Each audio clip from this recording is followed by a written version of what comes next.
Okay, people, here's part 2 of the weekly healing messages. I am Lady Stars and Fire, and this is for June 18th through the 25th. This is the astrology only. If you want the spirit guidance for the week, the divine guidance that I'm given by spirit, or the rune cast, you will have to go back to part 1. I do not have enough time. My videos don't have enough storage, or my phone isn't having enough storage. I'm having issues. Anyway, so part 2, astrology. This week, we start off the fact of we have the summer solstice coming in. And it takes place on the 21st. Not only is it just the summer solstice, but the sun is moving from Gemini into Cancer. So from what I like to call Jekyll and Hyde, from seeing both sides of the story, you're not sure which side also is being chosen to be the side you're on when you're dealing with Gemini. Gemini sees all angles from all sides, and we're talking about the core energy of who and what we are is viewing from both sides, but Gemini energy also chooses a side.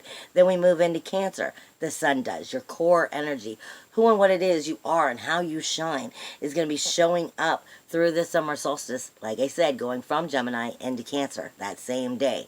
Very powerful energy. Now, with that being said, we also have Neptune, which just went retrograde on the 18th, and Mars is still in shadow energy until the 26th when it goes retrograde, and it is in Aquarius. So your warrior, your inner SWAT team is like a whole platoon, basically, right now. It is like an army ready to stand up and just go balls to the walls because it's in Aquarius. That may not necessarily be the best idea. You want to make sure your warrior, your inner warrior, your inner SWAT team, your inner passion, your inner fire is coming from a seasoned approach, not ego-driven right now, because that could backfire on you until it does go retrograde. Now, this week also is all about the North Node, Venus, and Mercury, period. This is self-nurturing talk all week long. I don't care what nobody says, self-nurturing talk, so that you can move forward in the most positive way. The moon all week long is questioning Chiron, the wounded healer. The moon and the wounded healer are not wanting to talk. They are not wanting to agree, which is going to bring your sensitive depths of self and your psychic energy into questioning Chiron's healing. The wounded healer has the keys to wholeness, but you don't necessarily want to hear them or have to deal with it, and this is not the type of week where you want to turn away from that because you need to get that healing. It would be challenging to sometimes in some of those areas to hear that. However, there are a lot of positives this week.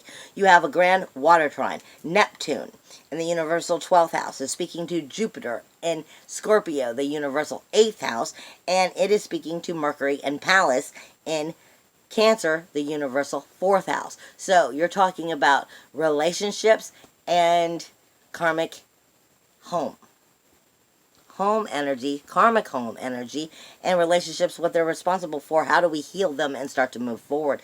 This is a positive energy. Pallas is strategic thinking, and she's talking to Mercury about how to communicate it through Jupiter's intelligence and abundance, being able to be in Scorpio's recreation, magic of recreation, as well as mystery of life in general, speaking right back to how does Neptune actually create magic.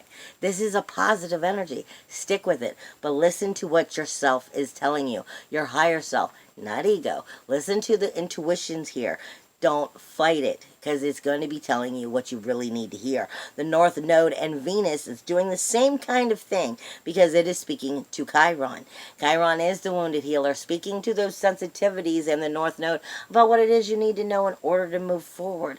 So that wounded healer is trying to help you create the energy you need so that you can move forward. This is a positive energy, like I said, but it's about doing it from a seasoned approach, not an egotistical approach. Now, you also have Uranus in Taurus, which is self-worth, self-esteem, self-value, independence, individuality, uniqueness, and freedom is speaking to Saturn. This is another positive thing. How can you recreate those rules and walls and boundaries in your outer community to set the goals that you want to be able to make yourself shine with self-worth and self-value and create the freedom you truly are desiring? It is speaking to an energy that is crisscrossing, though, Juno and Chiron. So you need to listen to where the wounded healer is telling you it didn't work before and stick to the commitment of making that change. Plain and simple. It is magnifying that energy of core, which is going to be speaking to you of is ego getting away from you. Are you doing it from a seasoned approach? Are you doing it from a soulful approach? Or are you letting ego run your life and start a whole cycle all over again because you learned nothing? That part is important. You also have Uranus and Taurus. Uranus and Taurus, which is also going to be speaking to Lilith, ego, and free will, and what free will's cost can be. Is speaking to Pluto for death, decay, and destruction, for rebirth, renewal, regeneration, which equals change. So, your ego, free will energy, is it cock blocking you? Plain and simple. Are you cock blocking yourself by sticking to the death, decay, and destruction because you don't want to let it go, and therefore not getting the self-worth, the self-esteem, the freedom, the uniqueness, the individuality that you deserve? You need to listen to what these energies are telling you, and it will steer you in the right direction. It is also, Uranus and Taurus is also squaring North Node and Venus. So those sensitivities are going to be on high alert because the North Node is trying to smack you upside your head and make sure you go the right way. Are you listening to it, or are you going to let Lilith's energy, the kind of energy that's coming in with that Pluto right now, squaring Uranus, let that ego drive you the wrong way, and actually, in the long run, let your free will kind of do some stupid shit that you'll regret. You want to make sure you're not doing that. Then you also have Chiron,